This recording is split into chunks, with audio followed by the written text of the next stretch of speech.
আল্লাহ তাআলা আয়াত দিছে যে তুমি দেখবে যখন তোমার দিকে তুমি আহ্বান করবে তখন তারা পিছু পা হয়ে যায়। হ্যাঁ, আমরা যখন রাসূল সাল্লাল্লাহু আলাইহি ওয়াসাল্লামের দিকে আহ্বান করি তখন আবু জেহেলের মতন হাদিস অস্বীকারীরা পিছু পা হয়ে যায়।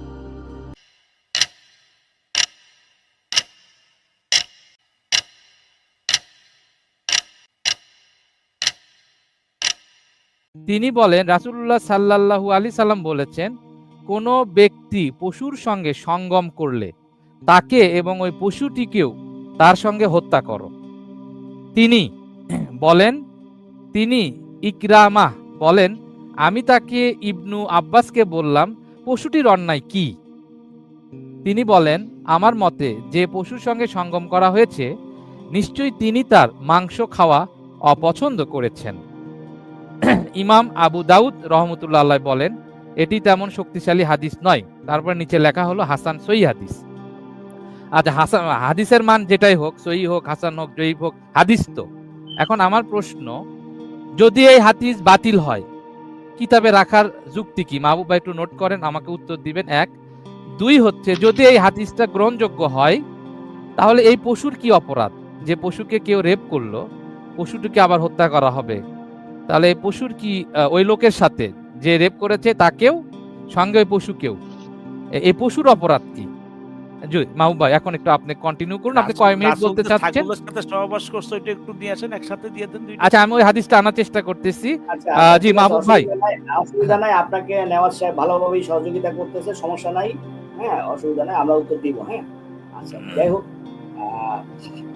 আপনারা ওই সূরা কিয়ামার যে আয়াতটা, সূরা কিয়ামার আয়াতটা হচ্ছে সুম্মা ইন্না আলাইনা বায়ানাহু, তাই না? তারপর বর্ণনা দায়িত্ব আমারই। সুম্মা ইন্না আলাইনা বায়ানা, তাই না? জি, ধন্যবাদ। তাহলে এখানে বলা আছে যে ব্যাখ্যা করার দায়িত্ব আমারই। হ্যাঁ, আমার বলতে কার? আল্লাহর, তাই না ভাই? একটু ইন্টারাকশন, মানে শুধু সঞ্চালক সাহেব আপনার সাথে আমি শুধু ইন্টারাকশন করব, অন্য কেউ জবাব দিবেন না। তো এই ব্যাখ্যাটা করবে কে? আল্লাহ সুবহানাহু ওয়া তাআলা, তাই না ভাই? জি। আচ্ছা, তারপরে সূরা নাজমের 3 এবং 4 এ আছে ওমা আনতিকু আনিল হাওয়া ইন হুয়া ইল্লা ওয়াহিয়ু ইউহা, তাই না? রাসূল নিজের পক্ষ থেকে কোনো কথা বলে না, তার উপর যা ওহী করা হয় তিনি তাই বলেন, তাই না? তাই বলেন। আচ্ছা, ওখানে তো বলা নাই যে রাসূল ওমা আনতিকু আনিল হাওয়া, রাসূল নিজের পক্ষ থেকে মন গড়া কথা বলেন না, তাই না? তাহলে কার পক্ষে কথা বলেন? আল্লাহর পক্ষ থেকে বলেন, আল্লাহর পক্ষে হয়ে কথা বলেন। আচ্ছা, ওখানে কিন্তু বলা নাই যে শুধু কোরআন বা শুধু হাদিস বা শুধু বুখারী, এরকম কিছু বলা নাই, তাই না ভাই? বলেন। আচ্ছা, এইবার একটু আপনি 16 আর 44 নম্বর আয়াতটা বের করবেন। 16 44। আচ্ছা, আমি আনতেছি। না হলে 44 নম্বর আয়াত, না হলে 16 দেখান স্ক্রিনে। আচ্ছা, আমি দেখাচ্ছি বড় ভাই, একটু সময় দিবেন আমাকে। সরি, স্ক্রিনটা কই গেল? হ্যাঁ, আসছে। আচ্ছা, 44।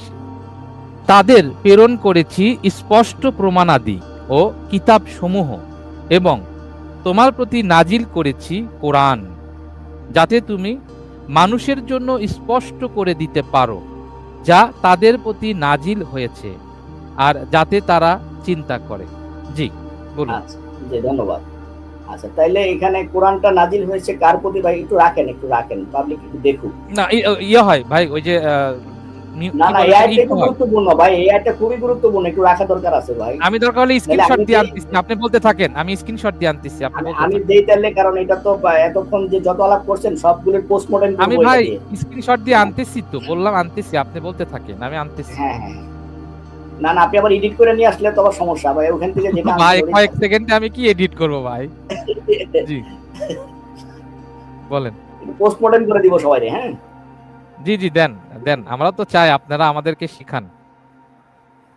ফিনিশিংটা আমি দেব মাহবুব ভাই, ওই যে জায়গা দেখছেন আপনি ওই জায়গা থেকে ফিনিশিংটা আমি দেব, দাঁড়ান।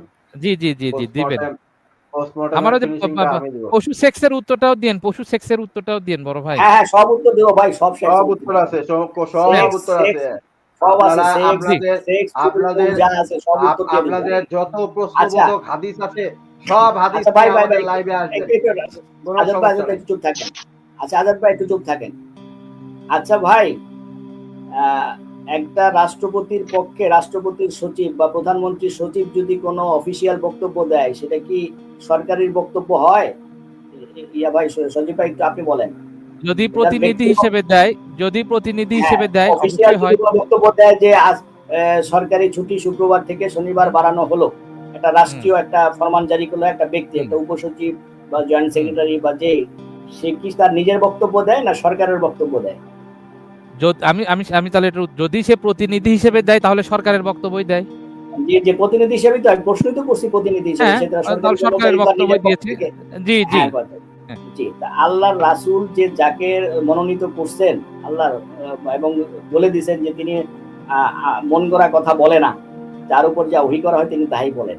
আর এই সে 16 নম্বর সূরার 44 নম্বর আয়াত, এখানে আয়াত নাম্বারটা দেখা যাচ্ছে না, এটা কিন্তু ঠিক হয়নি। আচ্ছা ঠিক আছে, তারপরে মেনে নিলাম। আমি তো এটা স্ক্রিনশট নিচ্ছি। নাহলে হ্যাঁ, অসুবিধা নাই, সেটা সূরা নাহলের 44 নম্বর আয়াত। প্রিয় দর্শক, আপনারা যারা দেখতে পাচ্ছেন, এখানে অথরাইজ করছে আল্লাহ, কোরআন নাজিল করছে, বলে দিছে আল্লাহ, এখানে আরবিতে কোরআন শব্দ লেখা আছে, এই কোরআন তোমার প্রতি অবতীর্ণ করা হয়েছে এবং তুমি মানুষের কাছে স্পষ্ট করবে, ব্যাখ্যা করে দিবে। হ্যাঁ, তাইলে ব্যাখ্যা করার দায়িত্ব, অথরাইজেশন লেটারটা কার উপর ন্যস্ত করা হয়েছে ভাই? একটু বলবেন সঞ্চালক সাহেব? রাসূলের উপর। বলেন। রাসূলের উপর। হ্যাঁ, তাহলে রাসূলের ব্যাখ্যাটা কোথায় পাওয়া যায়? বলেন। কোরআনে পাওয়া যায়। রাসূলের ব্যাখ্যাটা কোরআনে পাওয়া যায়। ধন্যবাদ, এত সুন্দর একটা সুন্দর কথা বলেন, রাসূলের ব্যাখ্যাটা কোরআনে পাওয়া যায়। তাইলে একটু বলবেন, সূরা বাকারা 217 তে বলছেন যে তোমরা হারাম মাসগুলোতে যুদ্ধ করো না, কারণ ওই মাসে যুদ্ধ করা মহাপাপ। তো এটা একটা বিধান, এটা একটা গুরুত্বপূর্ণ বিধান। তো আমাকে একটু বলবেন যে এই হারাম 4টা মাসের বিস্তারিত, যেহেতু বলছেন যে রাসূল ব্যাখ্যা করে দিছে অথবা আল্লাহ সুবহানাহু ওয়া তাআলা ব্যাখ্যা করছে, যে ব্যাখ্যা করার দায়িত্ব আমারই, আল্লাহ অথবা রাসূলের মধ্যে কোন 4 মাসে যুদ্ধ করাটাকে আমাদের জন্য হারাম মাসে যুদ্ধ করাটাকে বলছে মহাপাপ, একটু বলবেন বিস্তারিত? আচ্ছা, প্রশ্ন। জি, প্রশ্ন হলো হারাম 4 মাস। এবারে এসে প্রশ্নে ঠেকলেন সূরা বাকারা হারাম 4 মাস। 217। জি, বলেন। আর কোনো প্রশ্ন আছে? না, আপনি তো বলছেন যে কোরআন, আপনি বলছেন বলে আমি প্রশ্ন করলাম। আপনি বলছেন যে কোরআন ব্যাখ্যা করে দিচ্ছে। ঠিক আছে, আপনার এই প্রশ্নটা তো নিলাম। এরপরে আর কোনো প্রশ্ন আছে? না হলে আমি অন্য অতিথিদের কাছে যাব। বড় ভাই, এরপরে আমি অন্য অতিথিদের কাছে যাব। আরো দেই। এই জন্য বলতেছি, বলেন আর কি বলার আছে। এরপর শোনেন, এই প্রসঙ্গে এখানে স্টপ করে দিলাম। এখানে পোস্টমর্টেম আমার শেষ, যারা বুঝার বুঝবে, এখানে পোস্টমর্টেম শেষ। আমি পাল্টা প্রশ্ন করছি, যেহেতু উনি বলছেন যে কোরআনই সবকিছুর ব্যাখ্যা দায়িত্ব, সুতরাং কোরআন থেকে যেই মহাপাপ, এটা একটা বলে দিছে আল্লাহ সুবহানাহু ওয়া তাআলা যে এই মাসে যুদ্ধ করা মহাপাপ, সুতরাং এটা একটা বিধান, এবং বলেও দিছে শেষে, আয়াতের শেষে একটা বিধান। সুতরাং এই বিধানটা আমার জানা জরুরি। তো আমার অফিস যদি বলে তোমার 3 দিন বন্ধ, তো কোন 3 দিন বন্ধ, এটা তো আমার জানাটা আমার জন্য খুব জরুরি। তো এটা একটা নরমাল সেন্সেরও ব্যাপার। তো এখন আমি এই প্রশ্নটা রেখে গেলাম অডিয়েন্সের কাছে। সারা পৃথিবীর, শুধুমাত্র যারা আপনাদেরকে উদ্দেশ্য করে বলতেছি না, সারা পৃথিবীর শুধু যারা কোরআন মানে, কোরআনের থেকে সমস্ত ব্যাখ্যা পেতে চান, তাদের জন্য সূরা বাকারা 217 অনুযায়ী আচ্ছা বড় ভাই, আমাকে এই মহাপাপ থেকে বাঁচিয়ে আমাদেরকে উদ্ধার করুন। এক। 2 নম্বর কথা হচ্ছে, সূরা বিদায় হজের ভাষণ নিয়ে একটা কথা বলছিল, আমি যদি এই মুহূর্তে হ্যাঁ 3-4টা হাদিস থেকে প্রমাণ করতে পারে যে আল্লাহ রাসূল দুটো জিনিস দেখাই গেছেন, তাইলে কি উনি প্রকাশ্যে ক্ষমা চাইবেন কিনা? মিস্টার, আমি ওনার কাছ থেকে জেনে নিই। আপনি একটু থামেন তাহলে মাহবুব ভাই। জাহাঙ্গীর ভাই, আপনি কি এই প্রশ্নের উত্তর দিবেন? জাহাঙ্গীর ভাই, হ্যাঁ দিলে দেন। উনি মনি ভাই, জাহাঙ্গীর ভাইকে উনি বলছে আর কি বিদায় হজ নি। জি জাহাঙ্গীর ভাই, আপনি হ্যাঁ যেই হাদিস 2800 এই যে কি বলে, একটা হাদিস দিছিলেন সহিহ মুসলিমের, সম্ভবত 2800 কত জানো? না 1821 1903 1821 এর মধ্যে 2 রাকাত নামাজের কথা আছে, 2821 কুরবানির কথা আছে, হজের কথা আছে, সনদের কথা আছে। এগুলো সবই তো কোরআনে আছে না? কে কার থেকে শুনছে, এগুলো সবই তো কোরআনে আছে, তাই না ভাই? যেহেতু শুধু কিতাব আঁকড়ে রাখতে বলছে। আচ্ছা জাহাঙ্গীর ভাই, জি মাহবুব, তাহলে আপনি একটু থামুন। এই হাদিসটা আপনি কোট করছেন, হ্যাঁ আমি লিখে রাখছি। 2 রাকাত মাকাম ইব্রাহিমের পিছনে 2 রাকাত সালাতের কথা আছে। তো এখন তো এগুলো সবই তো কোরআনে আছে না? তালবিয়ার কথা আছে, হজের কথা আছে, হ্যাঁ, তারপরে আপনার সবই তো সনদের কথা আছে, সবই তো কোরআন কিতাবে আছে, তাই না ভাই? বড় ভাই প্রশ্ন করেছেন, এখন থামেন। বড় ভাই প্রশ্ন করেছেন, এখন ভাই আপনি তো আমাকে ইন্টারাপ্ট করতেছেন কথার মধ্যে। উনি তো যে হাদিসটা কোট করছে, আমি করি নাই তো ভাই, উনি যে হাতে 2851 যে হাদিসের মধ্যে আছে তোমাদের মধ্যে এই শক্তভাবে ধরে রাখবে কিতাব, তো যেই হাদিসটা উনি কোট করছে ওখানে হজের কথা আছে, 2 রাকাত নামাজের কথা আছে, কুরবানির কথা আছে, পশুর কথা আছে, হ্যাঁ অনেক সাহাবীদের নাম আছে, তারপর আবার সনদগত কে কার কাছ থেকে শুনছে এগুলো সবই তো কিতাবের মধ্যে আছে, তাই না ভাই জাহাঙ্গীর ভাই? একটু বলবেন, এগুলো তো কোরআনে আছে, একটু সূরা নাম্বারটা বলে আমাদের দেখাই দেন, আমরা চলে যাই। তওবা কইরা 50 লিটার দুধ দিয়ে গোসল কইরা তওবা কইরা চলে যাই, একটু কোরআন থেকে দেখান এগুলো। আচ্ছা একটু, আচ্ছা আজাদ ভাই আপনার কোনো প্রশ্ন আছে? আজাদ ভাই হ্যাঁ যে আমার প্রশ্ন না, আমি একটু ওই মনি নাকি উনার কথাগুলোর একটু হ্যাঁ। জবাব দিয়ে দিই।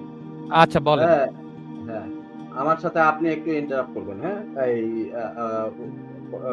ইনক্লুড করবেন, মানে কথোপকথন করবেন। সূরা 6 নম্বরের 5 নম্বর আচ্ছা, আমি আমার বক্তব্য শেষ, আমি আর বক্তব্য দিব না, আমি ঘুমায় যাব একটু পরে, আমি আর 5-10 মিনিট আছি। হ্যাঁ আপনারা বড় ভাই আমার আপনার পশু সেক্সের উত্তরটা কিন্তু দেন নাই, পশু সেক্সের উত্তর। আচ্ছা আচ্ছা ভুলে গেছি আচ্ছা ভাই, আল্লাহর রাসূল মানে আপনি মুরগি খান ভাই? মুরগি খান? খাইতো ভাই, মুরগির মাংস খান ভাই? খাইতো। মুরগির মাংস খান না? মুরগি জবাই করেন? এত বড় নির্দয় আপনি, এত বড় নির্দয়। এটা উত্তর হলো? জি এটাই উত্তর, জি ধন্যবাদ। এটা উত্তর হলো? ওই পশুর কি দোষ? যাকে রেপ করলো পশুর কি দোষ বড় ভাই? দিনের হুকুমা হুকাম কি আপনার কাছ থেকে শিখবো, না রাসূল যা আল্লাহ যার উপর ব্যাখ্যার দায়িত্ব দিয়েছেন? ভাই পশুর কি দোষ? না না, আমি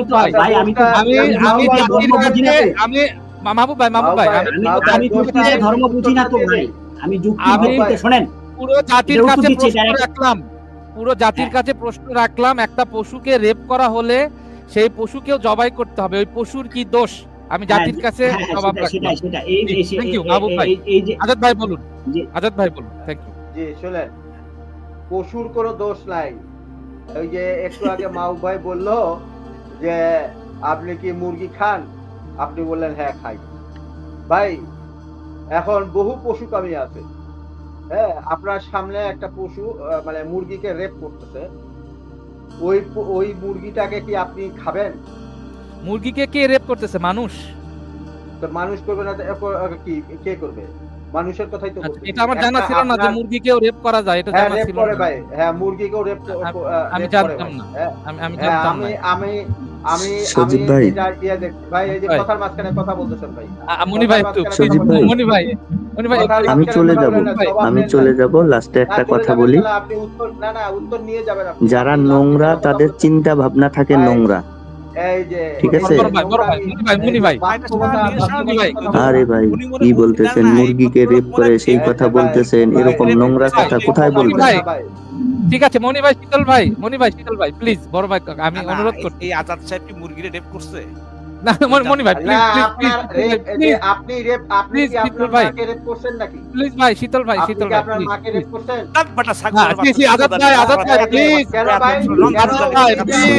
সজীব ভাই যখন বললো তখন নষ্ট হয়ে গেল। প্লিজ বড় ভাই, এগুলো গালাগালি করতে সজীব ভাই, কেন আমি ভাষা খারাপ দেখালো আর উনি মুরগি রেপ প্লিজ সজীব ভাই ওইটা ভালো লাগলো, খুব ভালো লাগলো যে গালাগালি করতেছেন। আমি দুইজনকে বলতেছি, শীতল ভাই প্লিজ, শীতল ভাই প্লিজ, প্লিজ আজাদ ভাই আমি এক এক করে থামাই। শীতল ভাই প্লিজ, শীতল ভাই, মনি ভাই প্লিজ, বড় ভাই আজাদ ভাই, আমি উভয়ের পক্ষ থেকেই সরি। বাস আজাদ ভাই আপনি কন্টিনিউ করুন, তবে দ্রুত শেষ করুন। হ্যাঁ শুনেন, ওই যে আপনি তো আপনাকে বলা হয়েছে যে মুরগি খান নাকি? ভাই হারাম মাসের উত্তরটা পাই নাই ভাই। হ্যাঁ দেওয়া হবে ভাই। মা বাপ থেকে বাঁচতে চাই, ভাই থেকে বাঁচতে চাই। কোনটা ভাই একসাথে কয়টা নেবেন? একটু অপেক্ষা করেন, একটু অপেক্ষা করেন। হ্যাঁ মাহবুব ভাই যে বললো যে আপনি মুরগি খান, আপনার সামনে একজন মুরগিকে রেপ করছে, ওই মুরগিটাকে কি আপনি খাবেন? আমার প্রশ্ন কি বুঝেছিলেন আজাদ ভাই? হ্যাঁ ভাই, আপনি মুরগির অপরাধ কি? মুরগির অপরাধ কি? ওটারই জবাব দিচ্ছি তো ভাই, ওটাই তো মুরগির অপরাধ কি বলেন ভাই, ওটারই তো জবাব দিচ্ছি। আপনি কি ওই মুরগিটাকে খাবেন? আমি এখন পর্যন্ত মুরগিকে রেপ করা দেখি নাই বড় ভাই। ছাগলকে রেপ করা শুনছেন তো? আমি যদিও এই ঘটনা দেখিনি, হ্যাঁ শুনেছি। আচ্ছা, ছাগলকে যদি কেউ রেপ আরে করে, আজাদ ওই ভাই আর নেওয়াজ একটা ইয়া দিয়ে মাহবুব দিছে, ভাই, লাফাইতেছে, বুঝছেন? হ্যাঁ মাহবুব ভাই একটু মাহবুব থামেন ভাই না। অযথা একটা প্লিজ মাহবুব ভাই মাহবুব ভাই মন একটু করা কিছু আমাকে বলেন শেষ না করতে মাহবুব দেন। ভাই। মাহবুব ভাই একটু শেষ মাহবুব করতে ভাই দেন মন করা আমাকে। বলেন না, আমি এমন হাদিস একটু দিতে পারবো আপনি লজ্জায় চলে যাবেন এখান মা- থেকে। আপনি সজীব সাহেব, আপনাকে চ্যালেঞ্জ দিলাম, আপনার ভাই যদি পোস্টমর্টেম যোগ্যতা করার থাকে। সমস্ত আরে মাহবুব এলিমেন্টস ভাই নিয়েই থামেন না বসি ভাই, আমরা। আরে মাহবুব ভাই একটু থামেন না ভাই, কথা শেষ করুন। সজীব সাহেব, আপনাকে চ্যালেঞ্জ দিলাম, আপনাদের প্ল্যাটফর্মে যতজন আছে প্রত্যেকটা ব্যক্তিকে, যে আপনাদের কাছে যেগুলা হাদিস আপনাদের কাছে মনে হচ্ছে যে লজ্জাজনক, হ্যান ত্যান, এই সেই নাস্তিকরা যেমন বলে, হ্যাঁ, সেই সকল প্রত্যেকটা হাদিস প্রতিদিন একটা করে ইসলামকে জানুন পেজের মধ্যে নিয়ে আসবেন, আমরা জবাব দিয়ে দিব, দলিল ভিত্তিক, আমার এই যুক্তি প্রশ্নের ভিত্তিক এবং উত্তরটা কি সবকিছু। দিবেন? আমার এই হ্যাঁ প্রশ্নের উত্তর হ্যাঁ দিবেন? দিচ্ছি, হ্যাঁ পশুর কি শুনুন না, অপরাধ? পশুর উত্তর কি দিচ্ছি অপরাধ? তো ভাই, উত্তর দিচ্ছি তো। ওই এই ছাগলটাকে আপনি খাবেন না, এই বড় ভাই ছাগলটাকে আবার দিয়ে, আপনি পেঁচাইলেন ভাই আমার শেষ কথা করতে যে দেন, শেষ পশুটার করতে দেন অপরাধ বলেন, ভাই, উত্তর আমি নিচ্ছেন না খাবো তো না ভাই। সেটা তো আমার এই যে রুচির ব্যাপার। আরে ভাই আপনি, পশুর অপরাধটা আমাকে তুলে দেন, আরে ধরে ভাই দেন। আমার কথা শেষ না করা পর্যন্ত আপনি যদি কথা আচ্ছা, ইন্টারাপ্ট এটা করেন তাহলে ইন্টারাপ্ট করেন। মানে আরে আচ্ছা, মাহবুব আপাতত ভাই আমি ছাগল তাহলে চলে যাই লাগালাগির ভাই। বিষয়টা নিয়ে আরেকদিন বুঝবো না। মাহবুব ভাই আমি চলে যাই তাহলে। আমার কথার মাঝখানে আপনি যদি কথা বলেন তাহলে বাকিরা তো, ওরা তো আরো কথা বলবে। তাহলে এখানে আল্লাহ তাআলা, এই রাসূল সাল্লাল্লাহু আলাইহি সাল্লাম ওই ছাগলটা খাইতে আপনি অপছন্দ করতেছেন, ওই ছাগলটাকে যদি ছাড়ে দেওয়া হয় তাহলে আরেকজন খাবে, জঙ্গলেও যদি ছাড়ে দেওয়া হয় তাও তাকে ধরে নিয়ে আসে খাই দিবে। তাহলে আপনি যেটা অপছন্দ করতেছেন, তাহলে সেটাকে সবার জন্যই আপনি অপছন্দ করবেন। এটা তো কোরআনেরই আয়াত, কোরআনেরই নির্দেশ। আচ্ছা, ওই ছাগল খেলে ক্ষতিকর কি হবে? ক্ষতি কি হবে সেটা পরের বিষয়, আপনি খাবেন না কেন? ক্ষতি যেহেতু নাই তাহলে আপনি খাবেন না কেন? না, আমার ক্ষতি রুচির নাই, সাথে ছাগলের অপরাধের কি সম্পর্ক? তাহলে ছাগলের আপনার রুচিতে, ভাই আপনার রুচিতে যেটা বাড়তেছে না সেটা আপনি আরেকজনকে কি খাওয়াবেন? আচ্ছা, এটা আপনার উত্তর। আচ্ছা ঠিক আছে, ওকে, উত্তর পেয়েছি, বলেন নেক্সট বলেন। হ্যাঁ, জি বড় ভাই, আচ্ছা। নেক্সট বলেন, উত্তর এতক্ষণ, পেয়েছি। হ্যাঁ এতক্ষণ ধরে এই যে আবু জেহেলের মতন, হ্যাঁ, কোরআনে আল্লাহ তাআলা আয়াত দিছে যে তুমি দেখবে যখন তোমার দিকে তুমি আহ্বান করবে তখন তারা পিছু পা হয়ে যায়, হ্যাঁ, আমরা যখন রাসূল সাল্লাল্লাহু আলাইহি ওয়াসাল্লামের দিকে আহ্বান করি তখন আবু জেহেলের মতন হাদিস অস্বীকারীরা পিছু পা হয়ে যায়। তো আমি কোরআনের আয়াত থেকে একটা ইয়ে দেবো, 6 নম্বর সূরা 55 নম্বর আয়াতটা একটু শো করেন।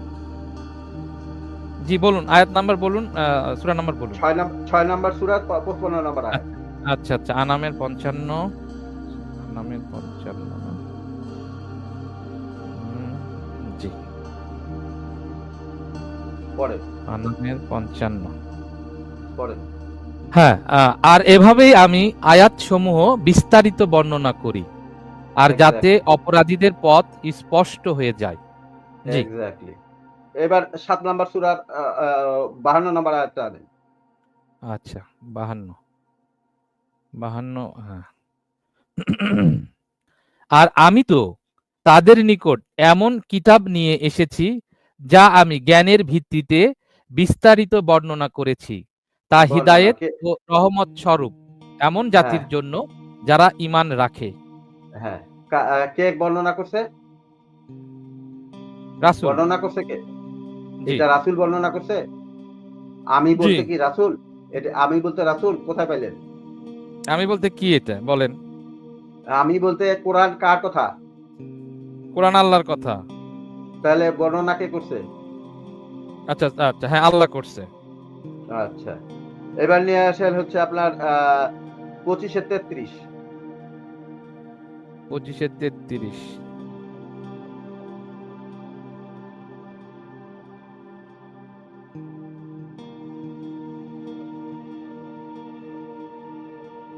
আর তারা তোমার কাছে যে কোনো বিষয় নিয়ে আসুক না কেন, আমি এর সঠিক সমাধান ও সুন্দর ব্যাখ্যা তোমার কাছে নিয়ে এসেছি।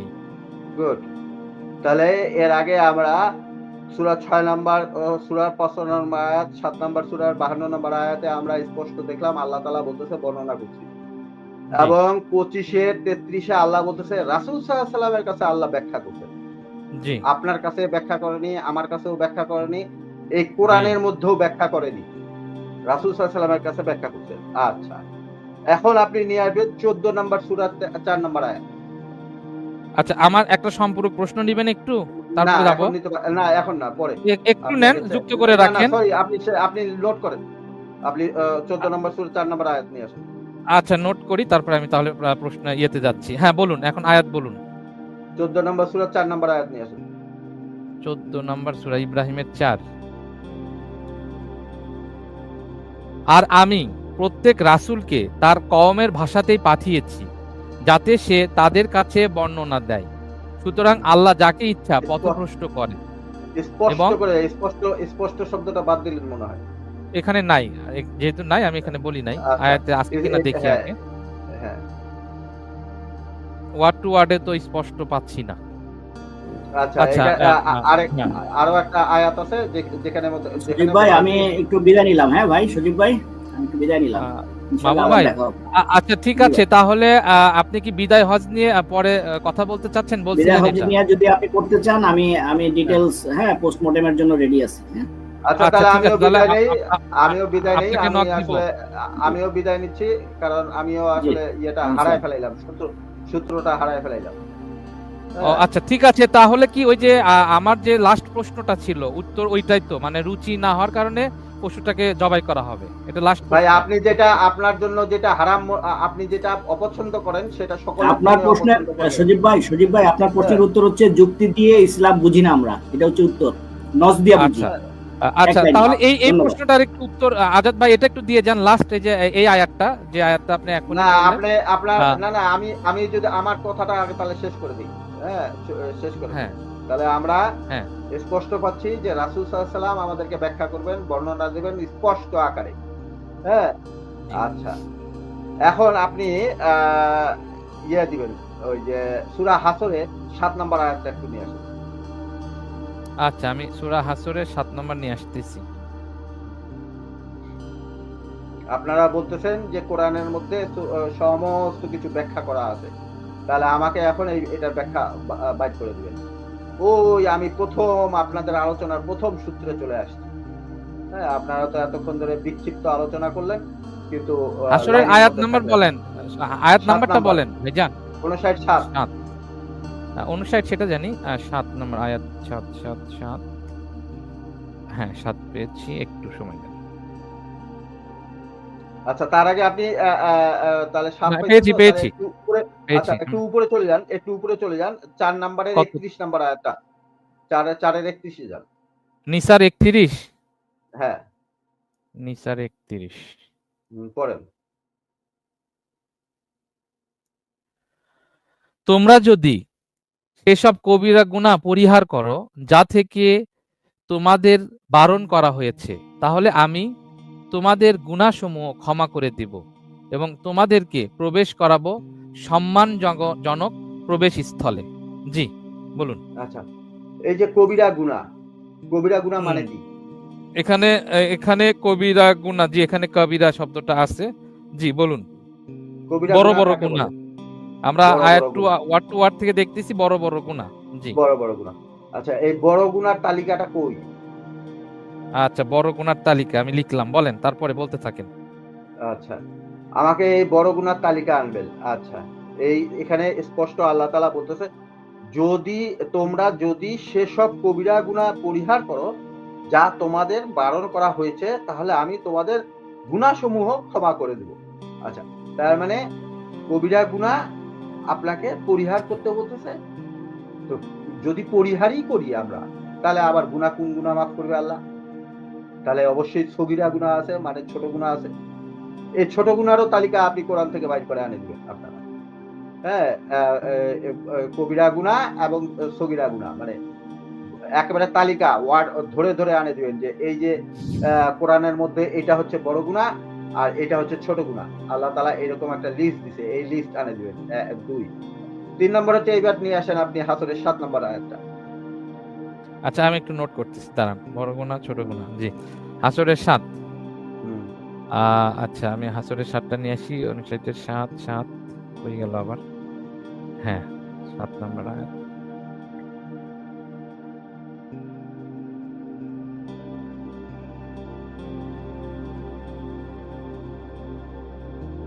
পড়েন।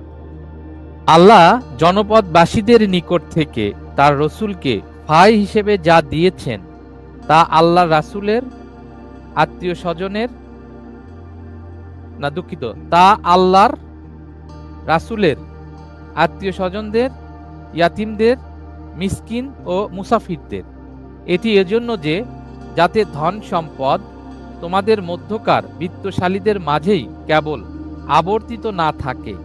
রাসূল তোমাদের যা দেয় তা গ্রহণ করো, আর যা থেকে আচ্ছা। তোমাদের নিষেধ করে তা থেকে বিরত হও এবং আল্লাহকেই ভয় করো। নিশ্চয়ই আল্লাহ শাস্তি প্রদানে কঠোর। তাহলে সূরা হাসরের 7 নম্বর আয়াতে আল্লাহ তাআলা বলতেছে, হাসরটা আমি একটু নিয়ে আসি আরেকবার, হ্যাঁ সামনে একটু নিয়ে আসি। আচ্ছা, এক মিনিট মনি ভাই, আমি একটু আপনাকে কিঞ্চিত সময়ের জন্য পাশে নিচ্ছি। রজব ভাই অনেকক্ষণ হলে কথা বলতে চাচ্ছে, আমি একটু রজব ভাইকে নিলাম। মনি ভাই, আপনাকে আবার আমি যুক্ত করতেছি। জি আজাদ ভাই বলুন। হ্যাঁ, এখানে হাসরের মধ্যে আল্লাহ তাআলা বলতেছে যে আল্লাহ জনপদবাসীদের নিকট থেকে মহিমাগের কথা খুব সুন্দর, আর আমার কথা শেষ করতে দেয় না। কথা বলবো আপনি ওরে গিয়ে আচ্ছা রজব ভাই, তাহলে আপনাকে ব্যাক স্টেজে নিলাম। জি জি, উনি বলছিলেন বিদায় আবার নিয়ে আচ্ছা, আল্লাহ জনপদবাসীদের নিকট থেকে তার, মিউট করেন ভাই, কেউ মিউট করেন। মনি ভাই মিউট করেন, মনি ভাই। আল্লাহ জনপদবাসী, আমি এর আগে প্রশ্ন করছি যে 4 নম্বর সূরা বড় গুনাহ ছোট গুনাহ, হ্যাঁ ছোট গুনার তালিকা আপনি কোরআন থেকে বাইর করে দিবেন। যেহেতু আল্লাহ তাআলা আপনারা বলতেছেন যে হিকমা আল্লাহ তাআলা কোরআনের মধ্যেই দিছে, তাহলে বড় গুনাহ এবং ছোট গুনাহ থেকে আপনাকে ছোট গুনাহ থেকে আপনাকে ছোট গুনাহগুলো আল্লাহ মাফ করবে। তাহলে ছোট গুনার তালিকা আপনাকে অবশ্যই জানতে হবে, আর বড় গুনাহ কি সেটারও আপনি তালিকা দিবেন। হ্যাঁ, আর যেহেতু আপনাদের দাবি কোরআনের থেকে সমস্ত হিকমা দেওয়া আছে, মাশাআল্লাহ। এখন এই যে 7 নম্বর সূরা আল্লাহ তাআলা বলতেছেন আল্লাহ জনপদবাসীদের নিকট থেকে তার রাসূলের ফাই হিসাবে যা দিয়েছেন তা আল্লাহর রাসূলের আত্মীয় স্বজনের, ইয়াতীমের, মিসকিনের ও মুসাফিরদের। এটি এজন্য যে যাদের ধন সম্পদ তোমাদের মধ্যে বিত্তশালীদের মাঝে কেবল অবতীর্ণ না থাকে, আবর্তিত না থাকে। অর্থাৎ বিত্তশালী এখানে বাদ, বিত্তশালীর কোনো অংশই নাই। তাহলে এখানে কয়টা অংশীদার? এখানে অংশীদার হচ্ছে আল্লাহ 1, রাসূল 2, আত্মীয় স্বজন 3, ইয়াতিম 4, মিসকিন 5, মুসাফির 6। 6টা অংশ আছে। এখন মনে করেন যে ফাই পাওয়া গেছে 1 লাখ টাকা। এখন কোরআন থেকে আপনি আমাকে বের করে দিবেন যে হিকমা খাটায় আপনাদের যত প্রকার হিকমা আছে সকল প্রকার হিকমা খাটায় আপনারা বাইর করে দিবেন কাকে কত অংশ দিতে হবে। আল্লাহ কত অংশ পাবে, হ্যাঁ রাসূল সাল্লাল্লাহু আলাইহি ওয়াসাল্লাম কত অংশ পাবে, ইয়াতিম কত অংশ পাবে, এই অংশগুলো আমাকে দেখাই দিবেন, পার্সেন্টেজ দেখাই দিবেন যে এ এত পার্সেন্ট পাবে, ও অত পার্সেন্ট পাবে, ও অত পার্সেন্ট পাবে। 2 3 নাম্বার প্রশ্ন হচ্ছে যে আল্লাহকে যে দিবেন, আল্লাহকে কিভাবে দিবেন, আল্লাহকে কিভাবে এই সম্পদ, এটা সম্পদ, এই সম্পদটা আল্লাহকে কিভাবে দিবেন সেটা কোরআন থেকে দিবেন ভাই। আপনার আকল থেকে, নফসের আকল থেকে বা অন্য কোনো ইয়ে থেকে আপনারা দিবেন না, আমি ওটা গ্রহণ করব না। এটা হলো আমার মূল কথা। শেষ, ঠিক আছে, প্রশ্ন শেষ আপনার? হ্যাঁ, অনেকগুলো হয়ে গেল প্রশ্ন ভাই, আমার অনেকগুলা প্রশ্ন করে গেলাম, এই কারণে আমি আপনার কেন প্রশ্ন উত্তর নিয়ে যাবেন না বড় ভাই? উত্তর নেবেন না? একটু শেষ করি। আপনার লাইভ তো আর বন্ধ হয়ে যাবে না, হ্যাঁ লাইভটা তো আমি কালকেও দেখতে হবে, রাত অনেক হয়েছে, আমাকে আবার ফজরে উঠতে হবে। আপনারা তো নামাজ কালাম পড়েন না, আমাদেরকে তো উঠতে হয়, হ্যাঁ তো এই জন্য আমাকে একটু ঘুমাইতে হবে। ইনশাআল্লাহ আমরা সালাত করি বড় ভাই, কোরআনের সালাত করি, আমরা কোরআনের সালাত করি বড় ভাই। সালাত শুনেন, সালাত এবং নামাজ দুইটা যে একই জিনিস। আপনার ভিডিও ধরে আপনার ভাই মিউট করেন, ভাই মিউট করেন ভাই, একটু মিউট করেন মনি ভাই, বোঝা যায় না, আমাকে খালি ব করতেছেন। হ্যাঁ, আর সালাত এবং নামাজ আপনার ভিডিও ধরে লাইভ করা হয়েছে এবং আপনার ভিডিওর যথাযথ দলিল ভিত্তিক, কোরআনের আয়াত ভিত্তিক, হ্যাঁ লাইভে দেখানো হয়েছে, যা দেখে নিবেন। সালাত এবং নামাজ দুইটা যে আমাদেরকে রাখা উচিত ছিল না, আমাদেরকে ভাই রাখা আপনাকে উচিত। আপনার ভাই আপনার পেজের মধ্যে আপনাকে বহুবার দাওয়াত দিছি, আপনি উত্তরও দিছেন, হ্যাঁ, যে আপনারা আসবেন না। আপনাকে তো এখানে দাওয়াত দিছিলাম, এখানে দাওয়াত দিছিলাম আপনাকে। ভাই আমি তো এখানে সবসময় আসবো না ভাই, আমার স্টেজ আছে, আসেন, আমি আপনাকে স্টেজে দাওয়াত বুঝতে দিছি, পেরেছি। আপনাকে তো আচ্ছা স্টেজে দাওয়াত দিছি। আচ্ছা, এখন একটু তা আমি আপনি আমি যদি না আসেন- আপনাকে বলি না, না, বড় ভাই। না, না, একটু শুনেন আগে। আপনি বলছেন আমাকে দাওয়াত দেওয়া উচিত ছিল না, আবার বলতেছেন যে এখানে আসতে বলছি। দাওয়াত আপনি বলি নাই, দাওয়াতটা- বলছি যে ভাই, আমাকে রাখা উচিত ছিল কিনা। হ্যাঁ, দাওয়াত রাখা, বলি নাই। আপনাকে তো দাওয়াত দিছি, আপনি না আসলে সেই জন্য সেটার দায়ভার আপনার, আমার না তো। হ্যাঁ, এবং এখনো দাওয়াত দিয়ে যাচ্ছি, আপনাদের যতগুলো ব্যক্তি আছেন আমরা চ্যালেঞ্জ দিছি, একটা যদি হাদিসকে, রাসূল সাল্লাল্লাহু আলাইহি ওয়াসাল্লামের সহিহ একটা হাদিসকে যদি কোরআনের সাথে সাংঘর্ষিক কেউ প্রমাণ করতে পারে, তাহলে তাৎক্ষণিক তাকে 5 লাখ টাকা পুরস্কার দেওয়া হবে। ইসলামকে জানুন পেজ থেকে টাকা কি এটা রেডি ঘোষণা আছে? করা আমি হয়েছে। একটা হাদিস নিয়ে আসবো। টাকা কি রেডি আছে? আমি একটা হাদিস নিয়ে- এখনো চেক করা আছে, আপনি ইসলামকে জানুন পেজে আসবেন, ওখানে সত্য হচ্ছে ইসলামকে জানুন এখানে পেজে এখানে আসে। দেখালে দিবেন না? এখানে দেখালে দিবেন না? না, ওখানে সত্য দেওয়া আছে, ইসলামকে জানুন পেজে আসে, আপনাকে প্রমাণ করতে হবে। তাহলে কি হলো? হ্যাঁ, এখানে দেখালে যদি হ্যাঁ। দিতেন তাহলে আমি ভাই, বয়স্ক আপনাকে- লোকের দুধ পান করা, বড় ভাই, না, এই হাদিসটা ভাই, বয়স্ক লোকের আপনি- দুধ পান করা। ভাই, আপনি তর্ক করতেছেন, আজাইরা তর্ক করতেছেন, হ্যাঁ, আজাইরা তর্ক করতেছেন, আপনি আজাইরা তর্ক করতেছেন, তর্ক করে আমার ইয়ে ভাই, করাচ্ছে। হ্যাঁ, আমার বড় ভাই। আমার সোনা ভাই, আমার মনি হ্যাঁ। ভাই, আমার মোনা ভাই, আপনাদেরকে শর্ত দেওয়া আছে, সোনা ভাই, মনি ভাই, আপনাকে শর্ত দেওয়া আছে যে আপনাদের যদি কোনো হাদিস, সহিহ হাদিস, রাসূল সাল্লাল্লাহু আলাইহি ওয়াসাল্লামের একটা সহিহ হাদিস এই যে যদি নিয়ে আসছি তো, এই যে নিয়ে আসছি হাদিস, এই যে সহি হাদিস নিয়ে ভাই, আসছি। ভাই, সোনা ভাইয়া শুনেন, শর্ত হচ্ছে ইসলামকে জানুন পেজে আসে যুক্ত হয়ে আপনাকে সেটা দেখাইতে হবে, নগদ। ও। আমার চেক লেখাই আছে, যে আপনি যদি এখনো দেখতে চান, সজীব ভাই, এই মুহূর্তে চেকটা আমি দেখাই দিব আপনাদেরকে। সজীব ভাই, ভাই, এক মিনিট। দেওয়া লেখাই আছে, এক মিনিট ভাই। না শেষ করে দিই, 5 লাখ আমি আর টাকা। থাকতেছি না। ভাই, এই যে কথা শুনেন না, আগে আমি ভাই থাকবো না, আমিও ডায়াপার থাকবো খুলে না ভাই। প্যান পরা ভাই, আমিও শেখেন। থাকবো না। ভাই, আপনি বুঝছেন? ন্যাংটা হয়ে ঘুরে বেরিয়েন না ভাই। আগে ডায়াপার ন্যাংটা- খুলে এখন আগে- তো আচ্ছা, ডায়াপার প্লিজ, পরে প্লিজ, থাকে। শেষে এসে আমরা পরিবেশ নষ্ট না করি। প্লিজ, প্লিজ, প্লিজ, না না, প্লিজ, উনি শেষে- সজীব ভাই শুনেন, প্লিজ, ধুতি পরা বাদ প্লিজ, মনি দিয়ে, ভাই, একটা ধুতি পরা সেকেন্ড, বাদ মনি দিয়ে ভাই। পায়জামা পাঞ্জাবি পরা শিখেন। ধুতি পরা আচ্ছা, বাদ আজাদ দিয়ে ভাই, ওকে পায়জামা ওকে, আজাদ পাঞ্জাবি ভাই, পরা বুঝতে পেরেছি। আপনি এখানে হাদিস দেখালে আপনি ওটা নিবেন না, আপনার পেজে গিয়ে শিখেন। না, দেখাতে হ্যাঁ, হবে। জি, ওকে, জি। উত্তর আচ্ছা, পেয়েছি। ওকে, থ্যাংক ইউ, আল্লাহ হাফেজ। থ্যাংক ইউ আজাদ আল্লাহ ভাই। হাফেজ। জি। হ্যাঁ, তাহলে অবশ্যই সগীরা গুনাহ আছে, মানে ছোট গুনাহ আছে। এই ছোট গুনারও তালিকা আপনি কোরআন থেকে বাইর করে আনে দিবেন আপনারা। হ্যাঁ, কবিরা গুনাহ এবং সগীরা গুনাহ, মানে একেবারে তালিকা ওয়ার্ড ধরে ধরে আনে দিবেন, যে এই যে কোরআনের মধ্যে এটা হচ্ছে বড় গুনাহ আর এটা হচ্ছে ছোট গুনাহ। আল্লাহ তাআলা এরকম একটা লিস্ট দিছে, এই লিস্ট আনে দিবেন।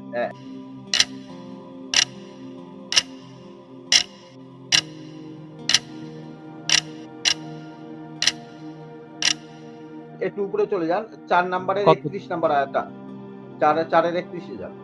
নিসার 31, হ্যাঁ, নিসার 31। পড়েন। তোমরা যদি এসব কবিরা গুনাহ পরিহার করো যা থেকে তোমাদের বারণ করা হয়েছে, তাহলে আমি তোমাদের গুনাহসমূহ ক্ষমা করে দেব এবং তোমাদেরকে প্রবেশ করাবো সম্মানজনক প্রবেশ স্থলে। জি, বলুন। আচ্ছা, এই যে কবিরা গুনাহ মানে কি? এখানে কবিরা গুনাহ, জি, এখানে কবিরা শব্দটা আছে। জি, বলুন। কবিরা বড় গুনাহ বড় কাকে বলে? গুনাহ। আমরা বড় বড় আয়াত টু গুনাহ। ওয়ার্ড টু ওয়ার্ড থেকে দেখতেছি বড় বড় গুনাহ। জি, বড় বড় গুনাহ। আচ্ছা, এই বড় গুনার তালিকাটা কই? আচ্ছা, বড় গুনার তালিকা আমি লিখলাম, বলেন, তারপরে বলতে থাকেন। আচ্ছা, আমাকে এই বড় গুনার তালিকা আনবেন। আচ্ছা, এখানে স্পষ্ট আল্লাহ তাআলা বলতেছে, তোমরা যদি সেসব কবিরা গুনাহ পরিহার করো যা তোমাদের বারণ করা হয়েছে, তাহলে আমি তোমাদের গুনাহসমূহ ক্ষমা করে দেব। আচ্ছা, তার মানে কবিরা গুনাহ আপনাকে পরিহার করতে বলতেছে। তো যদি পরিহারই করি আমরা, তাহলে আবার গুনাহ, কোন গুনাহ মাফ করবে আল্লাহ? তাহলে অবশ্যই সগীরা গুনাহ আছে, মানে ছোট গুনাহ আছে। এই ছোট গুনারও তালিকা আপনি কোরআন থেকে বাইর করে আনে দিবেন আপনারা।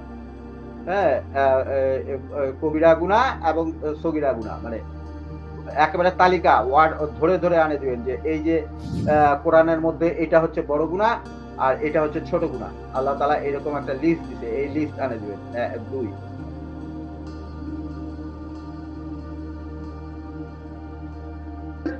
সবচেয়ে বড় গুনাহ হচ্ছে শিরক।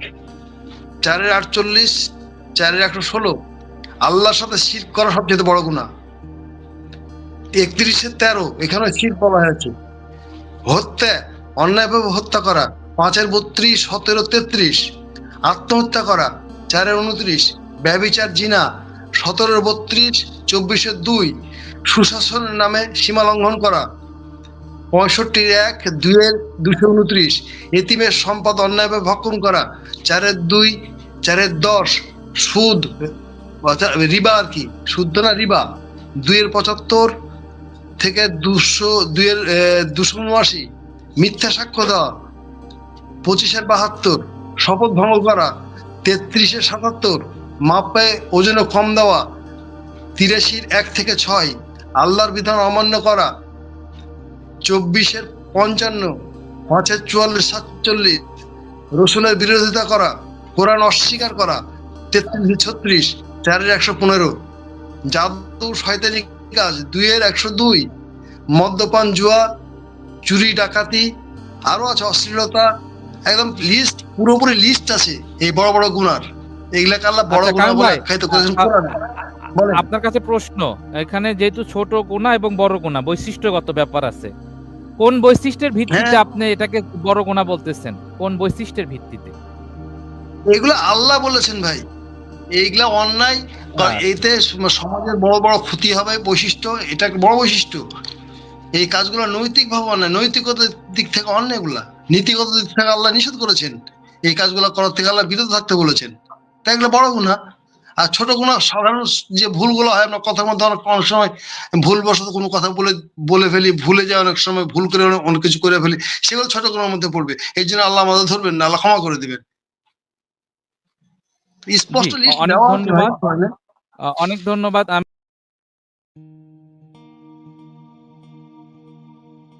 উত্তরবাচ্য হলো। না, ওটা তো মাহবুব ভাই না, এইখানে আজাদ ভাই। দেখেন ওই আয়াতে, আজাদ ভাই। হ্যাঁ আজাদ ভাই, হ্যাঁ ওই আয়াতটাতেই দেখেন মানে কবিরা গুনাহ কোনগুলো সেগুলো কিন্তু ওই আয়াতেই বলা আছে, যে যেগুলো আল্লাহ নিষেধ করেছেন। অর্থাৎ কোরআনে যেগুলো নিষেধ সেগুলোই কবিরা গুনাহ। এর বাইরে যদি কোনো গুনাহ থাকে সেগুলোকে সাইয়াত হিসেবে আল্লাহ বর্ণনা করেছেন। যেমন আমরা যদি ফরবিডেন এবং অনুচিত এই দুটো শব্দে ভাগ করি, অর্থাৎ আপনার এই কাজটা করা উচিত হয়নি আর আপনি এই কাজটা করবেন না, এই দুটো ইনস্ট্রাকশনের ভিতর বিশাল একটা পার্থক্য আছে। অর্থাৎ একটা ফরবিডেন, এটার কোনো হেন তেন নাই, কোনো যুক্তি নাই। আর একটা হলো অনুচিত, তোমার এই কাজটা করা উচিত হয়নি বা আপনার এই কাজটা করা উচিত হয়নি। এই অনুচিত কাজগুলো যেগুলো আমরা নিজের মস্তিষ্ক দিয়েই বিচার বিশ্লেষণ করতে পারি এবং সেখানে যদি আমরা অনুচিত কাজ করি, এটা কিন্তু ফরবিডেন না। কোরআনে যেগুলো ফরবিডেন বলছে সেগুলো হলো কবিরা গুনাহ, অর্থাৎ আল্লাহ নিষিদ্ধ কাজ, আল্লাহ মানে ডিক্লারেশন নিষিদ্ধ। যেমন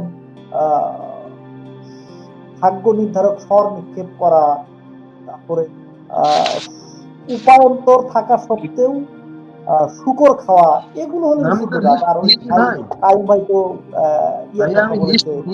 কথা বলেছে, বড় লিস্ট দিয়েছি ভাই, কবিরা গুনার বড় লিস্টই দিয়েছি আমি, বড় বড় গুনার বড় লিস্টই দিয়েছি আমি একদম কোরআন থেকে।